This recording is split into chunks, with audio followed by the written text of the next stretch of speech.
Perler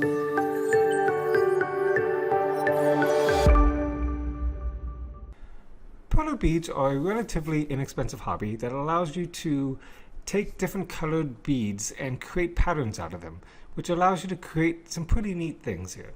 I'm going to show you some of the things that you can do that whether you have a 3-year-old child or whether you're an adult yourself, you can actually have fun with this hobby. So you can take these colored beads and put them on a pegboard. The size is about 29 by 29 pegs that you can then lay out your pattern. Some people will even put it on top of a piece of paper to trace out a pattern that they have. What's also neat is that you can actually combine the pegboards together to create bigger and bigger projects the more that you get into this hobby. Now, besides just a square pegboard, which allows you to create anything that you want, sometimes for the younger audience it's useful to use boards that are already pattern based. So a dog, a cat, a turtle, or shapes, just to kind of start to learn the process without having to think outside of the box just yet. So here are some that my 3-year-old daughter made. You can see how by having shapes already predefined for her, it allows her to instead focus her creativity on the colors that she chooses or how she wants to express it. Now if you go to the store like Michael's Craft Store or Amazon, you can buy these beads in bulk pretty cheap, and they just come in a giant package of a mix of dozens of different colors. If you were to get more involved in the hobby, you could also start to buy packages of individual colors. They usually come in bags of about 1,000 beads each, which sounds like a lot, but actually goes pretty quick. You can see that there's a huge variety of colors out there, and this is only one brand that I'm talking about, Perler beads. Now if you want to get deeper into this hobby, you'll actually find that there's multiple brands with their own color schemes to use. Here's just a quick example using a square pegboard and just tossing on random colors, seeing what you end up with in the end. Not worrying too much about what you're doing or how the colors look. And this is where it can be more of a mindful practice for you, where depending on how you want to think about it, it can easily get frustrating because it's small, tiny beads that you're using. But when you kind of take a step back and just allow it to be what it is and not worry about trying to create something, it actually has a different kind of experience for you.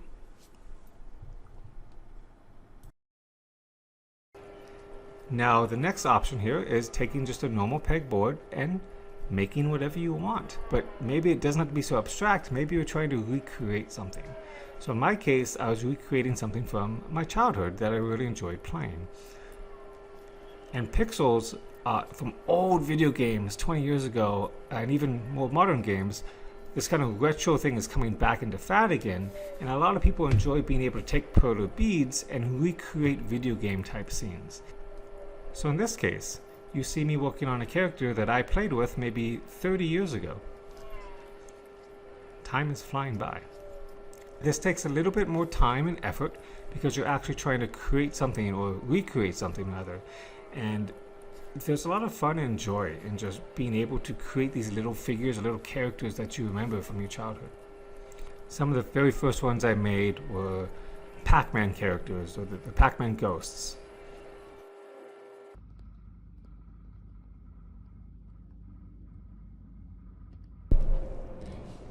Now, one of the things I want to mention that is really easy to become frustrating if you're not paying attention is if you accidentally knock over your board. This has immense amount of frustration and sadness attached. And you definitely want to make sure that you're preparing your workspace so that you can lay out these beads without any kids running around to knock it over, without putting your coffee cup down on the floor and having it shake and knock everything around, not having your arm accidentally whack it. You definitely want to be very careful when you're starting that process. A lot of people ask me what temperature I like to set the iron to. I tend to go pretty high on my heat, but I'll definitely make adjustments. So depending on the size of the project, I'm going to use a different heat level on my iron. If I go all the way to the hottest setting, it'll tend to work just fine, but you have to know that they're going to heat very quickly, and you're going to want, it may not heat evenly because of that. And so typically you want to go a little bit lower heat and then adjust up when you need to. You want to go in slow circular type motions, ideally, to try to make sure that the beads slowly expand with the heat of the iron. You also want to make sure that your iron is completely flat on the bottom and you don't have any divots or anything that would cause it to knock the beads over. As you go across it, takes anywhere from 10 to 30 seconds here. It's going to start to stick to that piece of paper as that heat transfers. So that's an easy way to kind of tell when it's done, is I may wiggle it a little bit or kind of just tap it a little to see, do the beads move under that piece of paper. I often like to do a little extra amount of pressure around the edges just to make sure that those edges are nice and clean and aren't going to fall apart on me. After you're done, you can kind of lift it up a little bit and you'll start to see that it sticks to the paper as you lift it off. This allows you to then peel it and flip it to the other side for us to iron. It can be a little hot at times, so be careful.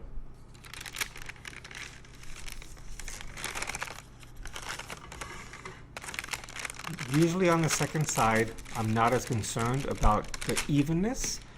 Depends on how I want to be able to display this piece. Some people will iron one side a lot more than the other just to make sure it's all melted together, while leaving the other side less heated together, so that way it creates more of a pixelated look by still seeing the circles.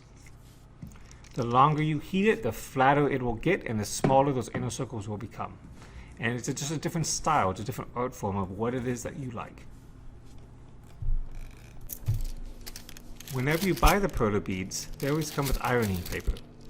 This is what you're going to use to put on top in between the beads and your iron. If you do not use this paper, you have the potential to ruin your iron as the beads melt onto it. So be very mindful that you don't forget this step. In this case, I had my iron pretty hot, so it was pretty quick, but it also made me not as pleased with the way it came out, which you'll see in a little bit. You want to make sure you flip it over so you can get to the other side, and you'll see it start to curve because it's cooling down right now. So you want to make sure you do this part pretty quick once you peel it off and go to the other side.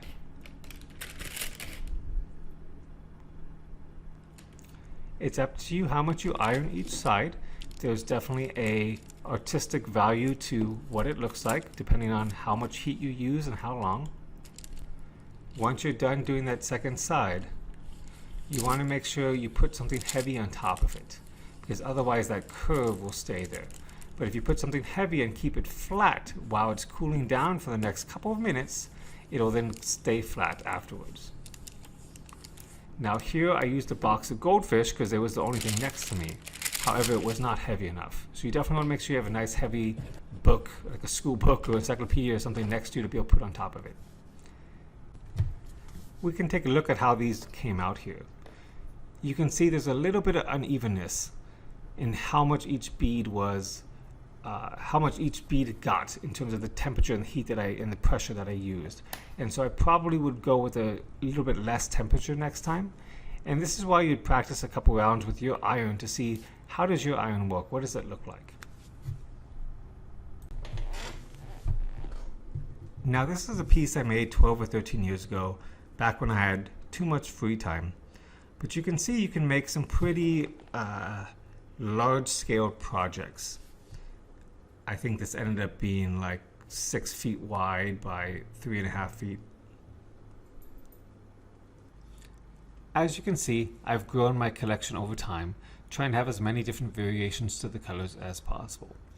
If this is a hobby that you think is interesting or one that you may want to get into, you can hop on over to your local store or jump on Amazon, and you can see some of these prices aren't too bad to get into this hobby.